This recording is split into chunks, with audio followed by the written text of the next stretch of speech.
Have you ever wondered why, despite your best efforts, you're not quite where you want to be financially? It's a puzzle, isn't it? Today, let's unravel this mystery together. Imagine for a moment, your life is like a ship sailing across the vast ocean of finance. Now, every ship needs a skilled captain. That's you. But what if you're steering with an outdated map? Today, we're going to update that map and set a new course towards wealth and financial freedom. Let's dive into the 7 habits that might be secretly anchoring your financial ship in place, preventing you from sailing towards the island of wealth. And, more importantly, I'll share how to cast off these anchors one by one. Ignoring your finances is like not paying attention to a storm that's quietly coming your way. It might seem okay for now, but problems like unpaid bills, random shopping sprees, and not saving any money are slowly getting bigger. Many people don't look at their finances closely because they might be scared, don't know much about managing money, or think that things will just get better on their own. But just like a storm gets worse if you ignore it, money problems can grow too. Eventually, these problems can become too big to handle, leading to lots of debt or not having enough money saved up for important things. To avoid this, it's important to start taking care of your money matters. Think of it like preparing for a storm. First, you need to understand what's happening. Look at how much money you owe, how much you spend, how much you earn, and how much you save. Knowing all this might seem a bit scary at first, but it actually gives you the power to make things better. You can start by making a budget to keep your spending in check, plan out how to pay off your debts, and figure out how to save some money for the future. It's like being the captain of a ship who sees a storm coming and steers the ship safely through it. By taking control of your money, you can avoid financial troubles and feel more secure. Focusing on small savings is like trying to fill a big bucket with drops of water. It's about saving a little bit here and there, like skipping a coffee or buying cheaper things at the store. Sure, doing this saves a little bit of money, but it doesn't really change your big financial picture. It's like thinking you're doing a lot to save money when you're actually not making a big difference. The problem is, when you only look at these small savings, you might miss out on better ways to improve your money situation, like finding ways to make more money or bigger changes to how you spend. To really get better with money, you should look at bigger ways to save or earn. For example, imagine if you focused on getting a better paying job or learning a new skill that could increase your income. This could bring in a lot more money than just saving a few cents here and there. Also, looking at big expenses in your life, like your rent or car payments, and finding ways to reduce these can save you a lot more money in the long run. It's good to be careful with small expenses, but the real key to having more money is focusing on these bigger things. Think of it like using a big hose to fill that bucket instead of dropping in little bits of water. It takes more effort at the start, but it fills the bucket much faster and more effectively. Playing defense with money is like being too scared to take any risks with your money. It's when you're so worried about losing money that you don't do things that could actually help it grow. Imagine someone who's too afraid to try scoring in a soccer game because they don't want to leave their goal open. They just keep guarding their goal, but they never score any points. In money terms, this could mean you just keep all your savings in a regular bank account and don't invest any of it because investing feels risky. You might also find yourself constantly checking your bank balance and getting worried about every little change in the economy or stock market. While it's smart to be careful with money, being too cautious means you could miss out on good chances to make your money increase. The key is to find a balance. You can still be careful with your money, but also look for smart ways to make it grow. Investing can be a great way to do this. Not all investments are really risky. There are safer options like putting your money in a mix of different types of investments or saving for retirement. Learning a bit about how investing works can make it seem less intimidating.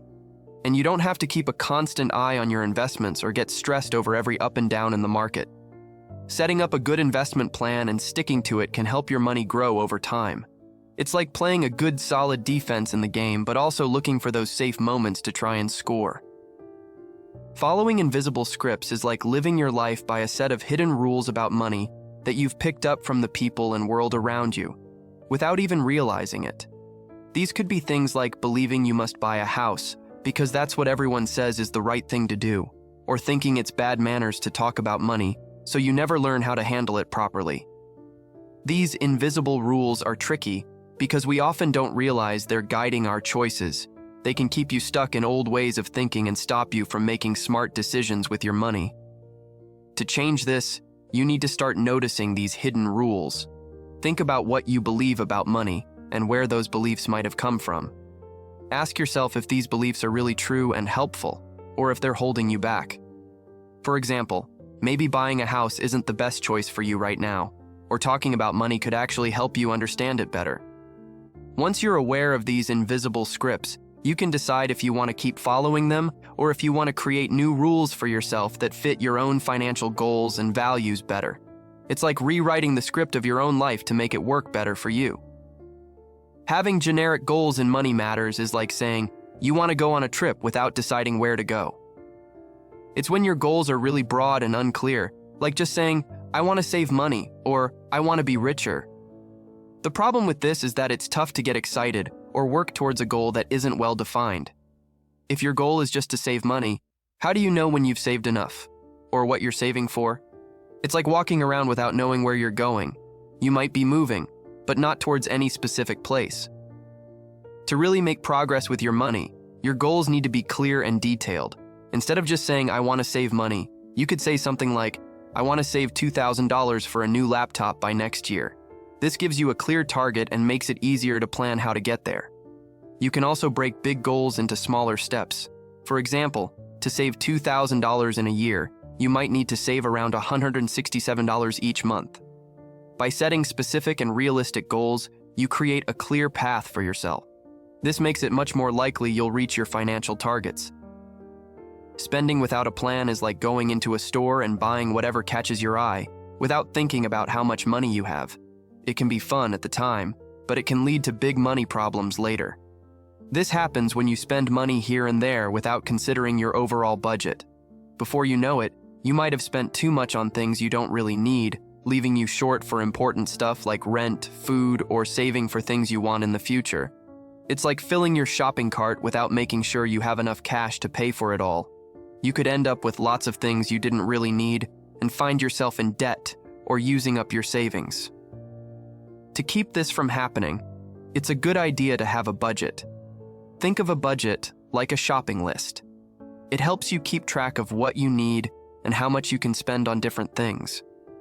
When you know how much money you have for things like groceries, fun activities, and bills, it's easier to make smart choices with your money. Having a budget doesn't mean you can't enjoy your money or buy things you want. It just means you're spending in a way that makes sure you can cover all your needs and still save for the future. Planning your spending is like having a map for a boat trip. It helps you enjoy the ride without worrying about getting lost or running into trouble. Having a scarcity mindset is like always thinking there's never enough money, no matter what. It's when you focus on what you can't afford or believe you shouldn't spend money on anything extra or enjoyable. This kind of thinking usually comes from past experiences or things we've learned from our families or society. It makes you see everything through a lens of not having enough, and it can stop you from taking chances to make your financial situation better. For example, you might avoid spending money on things that could actually make you happy, or you might be too scared to invest your money because you're worried about losing it. This mindset keeps you stuck in a cycle of worry and not taking action to improve your money matters. To get out of this scarcity mindset, try to start seeing money as a tool that can help you build the life you want, not something to be scared of. This means changing how you think about money, like instead of saying, I can't afford this, asking yourself, how can I afford it? This change in thinking can help you come up with new and creative ways to handle your money better. Also, knowing exactly what your financial situation is, like how much you earn, what you owe, and where you spend your money, can make you feel less scared and more in control.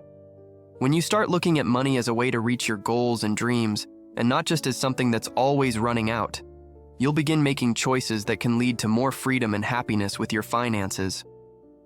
As we reach the end of our voyage today, I hope you found the insights to navigate your financial seas with confidence.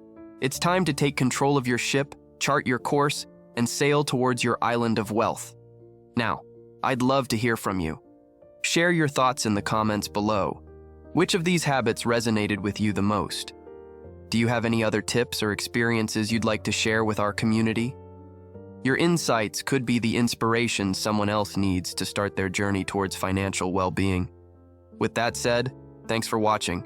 And until next time, keep working towards a brighter financial future.